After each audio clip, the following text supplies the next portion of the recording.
Okay. ఇప్పుడైతే మనం laptop గురించి అంతా డిస్కస్ చేసుకున్నాం కదా! ఇప్పుడు మొత్తం అయిపోయింది కదా! ఒకవేళ మీరు ల్యాప్‌టాప్‌ని క్లోజ్ చేయాలనుకోండి. సో, ఏం చేయాలి? షట్ డౌన్ చేయాలి కదా! అప్పుడేం చేస్తారనుకోనండి, ఈ యొక్క యాపిల్ మెనూ ఐకాన్ ఉంది కదా! దాని మీద క్లిక్ చేస్తాం. యాపిల్ మెనూ మీద క్లిక్ చేసిన తర్వాత 3 ఆప్షన్‌లుంటాయి. స్లీప్‌లోకి పెట్టొచ్చు, షట్ డౌన్ చేయొచ్చు, లేదా రీస్టార్ట్ చేయొచ్చనమాట. అలాగే లాక్ కూడా చేయొచ్చనమాట. ఈ యొక్క స్క్రీన్‌ని లాక్ చేయొచ్చు.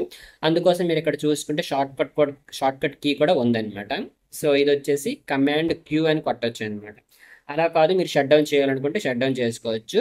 రీస్టార్ట్ చేయాలంటే రీస్టార్ట్ చేసుకోవచ్చు. షట్ డౌన్ చేస్తే ల్యాప్‌టాప్ అనేది షట్ డౌన్ అయిపోతుంది. అంటే పూర్తిగా క్లోజ్ అయిపోతుంది. అలాగే ఉండిపోతుంది. రీస్టార్ట్ అంటే క్లోజ్ అయ్యి అంటే అన్ని యాప్స్ క్లోజ్ అయిపోయి మళ్ళీ ఆటోమేటిక్‌గా ఓపెన్ అవుతుందనమాట. అలా కాకుండా స్లీప్‌లోకి కూడా మీరు పంపించేయొచ్చనమాట. సో, స్లీప్‌లోకి కీపాడ్ మీద ప్రెస్ చేయొచ్చు. లేకపోతే ఈ యొక్క టచ్ ఐడీ లేదా పవర్ బటన్ అని చెప్పాను కదా! దాని మీద ప్రెస్ చేయొచ్చు. లేదా ఏదో ఒక కీ మీద క్లిక్ చేశారనుకోండి ఆటోమేటిక్‌గా మీరు ఇక్కడికొచ్చేస్తారనమాట.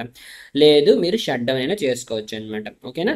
అలా కాకుండా మీ యొక్క స్క్రీన్‌ని లాక్ కూడా చేసుకోవచ్చనమాట. ఇప్పుడు చూసారా ఇది లాక్ అనమాట. సో, లాక్ అయిపోయిన తర్వాత ఇక్కడ మీరు మళ్ళీ లోనికి వెళ్ళాలి అంటే పాస్వర్డ్ ఎంటర్ చేయొచ్చు. లేదా ఈ యొక్క టచ్ ఐడీ ఉంది కదా! మీరు ఇంతకుముందు ఫింగర్ ప్రింట్ మనం సెటప్ చేసాం కదా! ఇలా మీరు ప్రెస్ చేశారనుకోండి, ప్రెస్ లేదా జస్ట్ టచ్ చేశారనుకోండి ఇక్కడికొచ్చేస్తామనమాట. అయితే మన యొక్క ల్యాప్‌టాప్‌ని లాక్ చేయాలి అంటే ఇక్కడికొచ్చి ఇలా లాక్ చేసుకోవచ్చు. లేదా కమాండ్ క్యూ అన్నటువంటి షార్ట్‌కట్ కీ ఉపయోగించుకోవచ్చు. అది కూడా కాదనుకోనంటే ఈ యొక్క పవర్ బటన్ ఏదైతే ఉంటుందో దాని మీద ఒక్కసారి ఇలా ప్రెస్ చేశారనుకోండి ఆటోమేటిక్‌గా లాక్‌లోకి వెళ్ళిపోతుందనమాట. ఓకేనా? మళ్ళీ ఇంకొకసారి ఇలా ప్రెస్ చేస్తే అంటే దాని మీద టచ్ చేస్తే ఆన్ అయిపోతుందనమాట. ఓకేనా?